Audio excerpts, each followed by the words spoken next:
చినుకు చినుకు అందెలతో చిటపట చిరు సవ్వడితో నీలి మబ్బు పురుల ముడిని జారవించాడాడింది వయ్యారంగా. Welcome back to my new episode of Mahesh voice. இன்னைக்கு இந்த வீடியோ நம்ம என்ன பார்க்க போறோம்னா 17 வருஷம் கழிச்சு வந்து பாத்தீங்கன்னா சேப்பாக்குல ஆர்சிபி வந்து வின் பண்ணிருக்காங்க. அதுவே எவ்வளவு பெரிய ரெக்கார்ட் தெரியுமா? இந்த May 18 போன வருஷம் ஆர்சிபி சிஎஸ்கேக்கு அகேன்ஸ்டா வந்து பாத்தீங்கன்னா ஒரு மேட்ச் வின் பண்ணிருந்தாங்க. அதுக்கு ரிவெஞ்ச் எடுக்கணும்னு சொல்லிட்டு வந்து பாத்தீங்கன்னா இங்க இருக்க சிஎஸ்கே மொத்த பேரும் ட்ரை பண்ணிட்டு இருந்தாங்க. அந்த மாதிரி ஒரு சம்பவம் நடந்துச்சுன்னு கேட்டீங்கன்னா நடக்கல. ஏன்னா ஆர்சிபி தான் ஒரு பெரிய சம்பவமே பண்ணிவிட்டு போயிட்டாங்க. யாருன்னு இது? ஏன் அண்ணன் ஊர்ல இல்லையா? கை வச்சு போயிட்டான். அதெல்லாம் இங்க மாட்டின ஒரு ஆள் யாருன்னு வந்து பாத்தீங்கன்னா தோனி. எப்பவுமே சிஎஸ்கே ஃபேன்ஸ் என்ன பண்ணுவாங்கன்னா, சிஎஸ்கே வந்து மேட்ச் தோத்தாலும் தோனி 2 6 அடிக்கிறத பார்த்து அந்த பேஸ்புக் சோஷியல் மீடியா டைம் லைனே வந்து பாத்தீங்கன்னா பத்திக்கிட்டே தோனி 2 6 அடிச்சாருன்னு சொல்லிட்டு அவ்வளவு பேர் கத்திக்கிட்டு இருப்பாங்க. ஆனா இந்த வாட்டி மேட்ச் தோத்தாலும் சரி, தோனி 2 3 6 4 அடிச்சாலும் சரி, எல்லாரும் தோனியை போட்டு ஃபாலோ பண்ணிட்டு இருக்காங்க.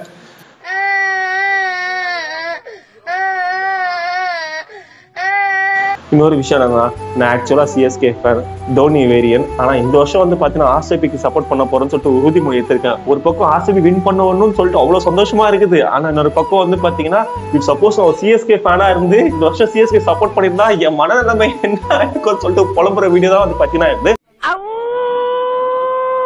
ஒரு மீம் வச்சே வந்து பாத்தீங்கன்னா இந்த மொத்த வீடியோவும் நம்ம ஓட்ட போறோம். வாங்க வீடியோக்குள்ள போலாம்.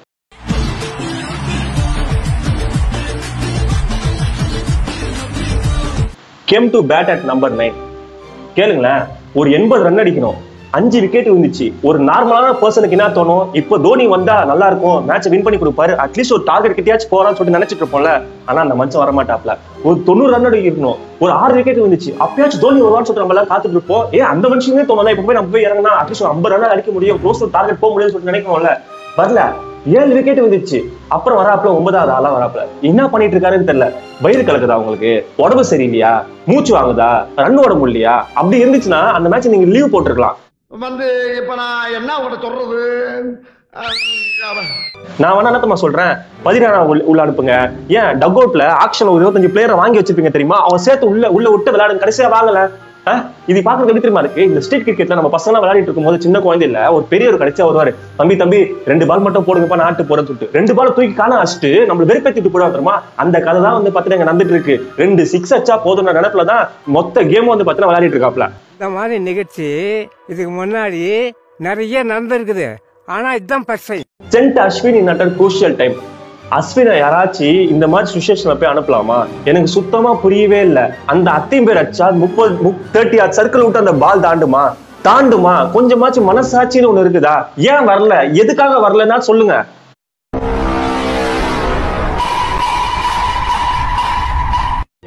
எல்லாரையும் வெறுப்பேத்தி பார்க்கணும்னு சொல்லிட்டு ஆசைப்படுறீங்களா? உங்க டீம்ல நல்ல பிளேயர்ஸ்லாம் வந்து பாத்தீங்கன்னா நிறைய பேர் இருக்காங்க. அவங்களாச்சும் போட்டு ஆடுங்க. நீங்க வந்து ஒரு இம்பாக்ட் பிளேயரா வெளியே போய் உட்காந்துக்கிட்டுங்க. அதுதான் வந்து பாத்தீங்கன்னா நல்லது. ஈவன் இப்போ சிஎஸ்கே ஃபேன்ஸே வந்து பாத்தீங்கன்னா, நானும் சிஎஸ்கே ஃபேன் தான், தோனி ரிட்டையர் ஆனா போதுன்ற நிலைமைக்கு வந்து பார்த்தா தள்ள வச்சிட்டானுங்க இந்த ஒரு மேட்ச் பார்த்ததுனாலே. ஷார்ட் டர்ம் மெமரி லாஸ் ஆயிடுச்சா? எல்லாத்தையும் மறந்துட்டீங்களா? உங்களுக்கு எப்படி விளையாடுறது, எப்படி ஓடுறது, எப்படி தாவுறதுன்னு தெரியல, ஒரு பிளானிங் இல்லை உங்களுக்கு இல்லையா? எனக்கு புரியல. நான் இந்த மாதிரி வந்து தோனியை பேசினதே கிடையாது. பேச வச்சிட்டானுங்க. ஒரு மரியாதை வயசு பெரிய இல்ல, வயசுக்கெல்லாம் மரியாதை இல்ல, செயலுக்குத்தான் மரியாதை. வயசுக்கெல்லாம் மரியாதை கொடுக்க முடியாது. பிளேட் டிஃபென்சிவ் கிரிக்கெட் என்னன்னா டெஸ்ட் மேட்ச் ஆடணும் ப்ரோ. டெஸ்ட் மேட்ச் ஆடிட்டு இருக்காங்க. இன்னைக்கு ஃபுல்லா ட்ரோல் மெட்டீரியல் வந்து பாத்தீங்கன்னா தோனி தான். சோஷியல் மீடியாவே வந்து தோனின்னு சொல்லிட்டு போட்டு பொலன்னு வந்து பாத்தீங்கன்னா பொழந்துட்டு இருக்கானுங்க. அது என்னன்னா, ஒரு மேட்ச் நினைக்கிறேன் 2-3 வருஷத்துக்கு முன்னாடி கேதார் ஜாதவ் ஒருத்தர் இருப்பாப்ல. அவரு மும்பை இந்தியன்ஸ் கூட தான் நினைக்கிறேன், ஒரு 6 பாலுக்கு ஒரு 20 ரன் அடிக்கணும்னு வச்சுக்கோங்களேன். சுத்தி ஆள் எங்க இருக்காங்கன்னு பார்த்துட்டு மனுஷன் ஸ்டோக் ஒன்று உட்காருப்பாங்க. ஐயோ கதி கலங்கி போச்சு. அந்த இன்சிடென்ட் தான் வந்து பாத்தீங்கன்னா ஞாபகம் வந்துச்சு. Hitting sixes only after the game was already gone. அதுதான் நடந்திருக்கு. ஒரு 12வது 13வது ஓவருக்கு வந்து ஆடி முடிச்சு 6 அடிச்சிருந்தீங்கன்னா உங்களுக்கு நல்லா இருந்திருக்கும். உங்களால தான் வந்து பாத்தீங்கன்னா ரன் அடிக்க முடியுது, 6 அடிக்க முடியுது, 4 அடிக்க முடியுது, ரன் எல்லாமே எல்லாம் முடியுது. அது முன்னாடி வந்து ஆடுறதுக்கு என்ன ஆக போகுது? ஏன் வர மாட்டீங்க? அதுக்கு அந்த 2 6 அடிச்சோன்னா ஒரு ஹைப் வந்து பாத்தீங்கன்னா பீப்புளுக்கு கிரியேட் ஆயிடும். அப்படி ஜாலியா வந்து பாத்தீங்கன்னா பொட்டு வச்ச தங்க கூட சொல்லிட்டு வந்து பரவாயில்ல எண்ணத்துல இருக்கீங்களா? உனக்கு என்ன பிரச்சனை? ஏன் அழுகுற? எனக்கு தெரியாது. உனக்கு மண்டையில பிரச்சனை? ஐயோ அப்படி சொல்லாத. No one even tried to win the game. Absolutely வந்து பாத்தீங்கன்னா இதான் ட்ரூ. 8 பேட்ஸ்மேன் ஒருத்தர் கூட வந்து பாத்தீங்கன்னா அந்த பால் இருந்தும் அந்த க்ளோஸ் டு டார்கெட்டுக்குள்ள போகணும், டபுள் ரன்னா கன்வெர்ட் பண்ணணும், இந்த 4ல பார்க்கணும், 6 அடிக்கணும், அந்த ரன் ரேட்டை கம்மி பண்ணணும் அப்படின்னு என்ன ஒருத்தர் கூடவா இல்ல எனக்கு புரியல. As a captain Ruturaj Gaikwad இருக்காரு, ஃபிளெமிங் கோச்சா இருக்காரு, தோனி கிட்ட போய் சொல்ல மாட்டாங்களா நீ முன்னாடி போய் ஆடி இந்த மேட்ச் வின் பண்ணிடலாம்னு சொல்லிட்டு சொல்ல மாட்டாங்க? பயமா இருக்குதா இல்லையான்னு எனக்கு தெரியல. அவ்வளவு பயம் புத்தி வச்சிருக்கீங்க. தோனினா ஒரு பயம் சொல்லிட்டு அவ்வளோ முதல்ல என் முன்னாடி வந்து இப்படி கேக்குறதே தப்பு. It seems like CSK using Dhoni just for hype and tickets. அதுதான் நடந்திருக்கு. அது மட்டும் தான் வந்துட்டு இருக்கு. ஒரு பெரிய பிராண்ட் வந்து பாத்தீங்கன்னா கிரியேட் பண்ணி வச்சிருக்காங்க. ஏன்னா நடந்து வந்தாலே வந்து பாத்தீங்கன்னா ஒரு மியூசிக் போட்டோன்னா நம்மளுக்கே கூஸ் பம்ப்ஸ் ஆயிடுது. தோனி கத்த ஆரம்பிச்சிடும், மெய் மருந்து தானே மறந்து கத்த ஆரம்பிச்சிடும். அந்த பிராண்டை கரெக்டா வந்து யூஸ் பண்ணிக்கிட்டு இன்னைக்கு வந்து பாத்தீங்கன்னா பெரிய ஆஃபர் நமக்கு வச்சிட்டு இருக்காங்க. பிளஸ் வந்து டிக்கெட் ரேட்டை வந்து கூட்டி வர வித்துட்டு இருக்காங்க. இவங்களாவே வந்து பாத்தீங்கன்னா ரிட்டையர் தூக்கி வச்சிருக்காங்களா இல்ல நம்ம பைய பிள்ளைங்க அதை வாங்கிட்டு நம்ம கிட்ட வந்து ஏமாத்தி விற்கிறாங்களான்னு தெரியல. ஒரு டிக்கெட் 2000 3000 டிக்கெட் நீங்க 10,000 15,000 சொல்லி வித்துட்டு இருக்காங்க. அதுவும் நிறைய பீப்புள் வந்து பாத்தீங்கன்னா வாங்கிட்டு தான் இருக்காங்க. ஆனா உங்களுக்கு டிக்கெட் வாங்கி அங்க மனுஷன் போய் டெஸ்ட் மேட்ச் விளையாடும் போது பாக்குறவங்க இவ்வளவு காண்டா இருக்கும். என்ன பார்த்தா முட்டா குமார்த்திதா? ஆமாங்கய்யா. எனக்கு ஒரு விஷயம் மட்டும் புரியல.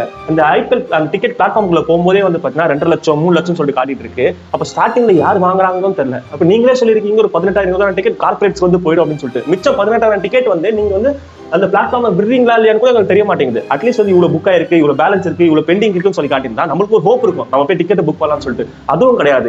இன்னொரு விஷயம் என்னன்னா நம்ம பைய பிள்ளைங்கலாம் வந்து இந்த டிக்கெட்டை வாங்கிட்டு நம்ம கிட்ட பிளாக்ல விற்கலாங்களா இல்ல சிஎஸ்கே டீம் மேனேஜ்மெண்ட்டே வந்து பாத்தீங்கன்னா டிக்கெட் எல்லாருக்கிட்டையும் கொடுத்துட்டு நீ பிளாக்ல வித்து அந்த அமௌண்ட் என்கிட்ட கொடுக்க சொல்றாங்களா கூட எனக்கு தெரியல. ஆனா அந்த மாதிரி மட்டும் இருந்துச்சு நல்லாவே இருக்க மாட்டீங்கடா. டேய் நீ நல்லா இருக்க மாட்டடா, நல்லாவே இருக்க மாட்டடா. நான் ஒரு வீடியோல ப்ளே பண்றேன். ஆனா மொத்த இவங்களுக்குலாம் யாரு டிக்கெட் கொடுக்குறாங்கன்னு தான் எனக்கு தெரியல.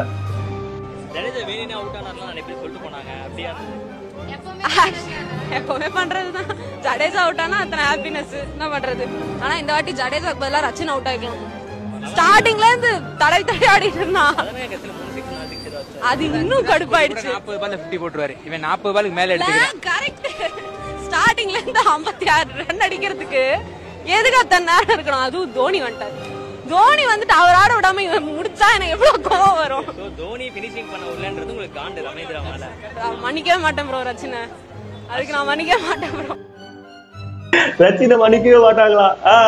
ரச்சின் அவுட் ஆகணும்ன்றாங்க. ரச்சின் அவுட் ஆயிருந்தா ஃபர்ஸ்ட் மேட்சே வந்து பாத்தீங்கன்னா நக்கீன் தான் போயிருந்தோம். ரச்சின் அவுட் ஆயிருந்தா ஃபர்ஸ்ட் மேட்ச் நக்கீன் தான் போயிருந்தோம். ஏன் 2வது மேட்ச் கூட ஒரு 100 ரன் 120 ரன் காசு ஆனதுக்கே ரச்சின் தான் காரணம். அவன் அந்த மனுஷன் தான். அந்த மனுஷன் மட்டும் இல்ல நாக்கு போட்டுருக்கோம் மொத்தமா சேர்ந்து எல்லாரும் சேர்ந்து.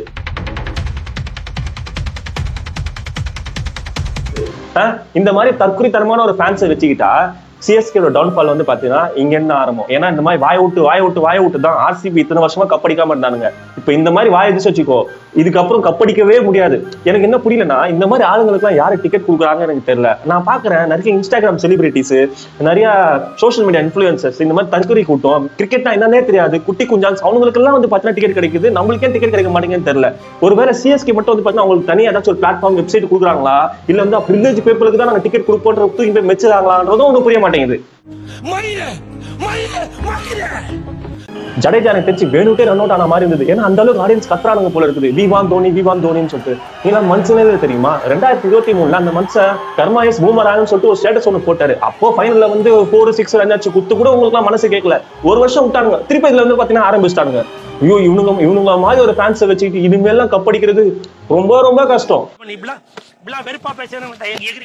ஒரு நிமிஷங்க. எவனோ சிஎஸ்கே மேட்ச் வின் பண்ணணும் பிளே ஆஃப் குள்ள போகணும் அப்படின்னு சொல்லிட்டு மேட்ச் பாக்குற மாதிரி தெரியல. தோனியை பார்த்தாங்கன்னா தோனியை பார்த்து 2 6 அடிக்கணும். அந்த 6 வந்து நான் கத்த காசுக்கு வந்து ஈக்குவல் ஆகணும்னு சொல்லிட்டு தான் மேட்ச் பாக்குற மாதிரி இருக்கு. விளங்க மாட்டாது அந்த மாதிரிலாம் இருந்ததுன்னா. ஆக்சுவலா நான் தீவிரமான சிஎஸ்கே ரசிகர். தோனினா நாடி நரம்பு ரத்தம் சதன்று உயிரை கொடுத்து வந்து பாத்தீங்கன்னா பாத்துட்டு இருப்பேன். இந்த வருஷம் ஆர்சிபி சப்போர்ட் பண்றதுனால வந்து பாத்தீங்கன்னா எனக்கு ஆர்சிபி ஜெயிக்கணும்னு சொல்லிட்டு எனக்கு என்ன இருக்கு. ஆனா சிஎஸ்கே தோக்கணும்னு சொல்லிட்டு எனக்கு ஒரு தாட்டம் கிடையாது. நிறைய யங்ஸ்டர்ஸ்லாம் வந்து இருக்காங்க. அட்லீஸ்ட் அவங்களுக்காவது வந்து பார்த்தா வாய்ப்பு கொடுங்க. இல்ல நான் தான் விளையாடுவேன்னு சொன்னீங்கன்னா ஒரு 3வது 4th வந்து பார்த்தீங்கன்னா இறங்குங்க. இல்ல அதுவும் முடியாதுன்னா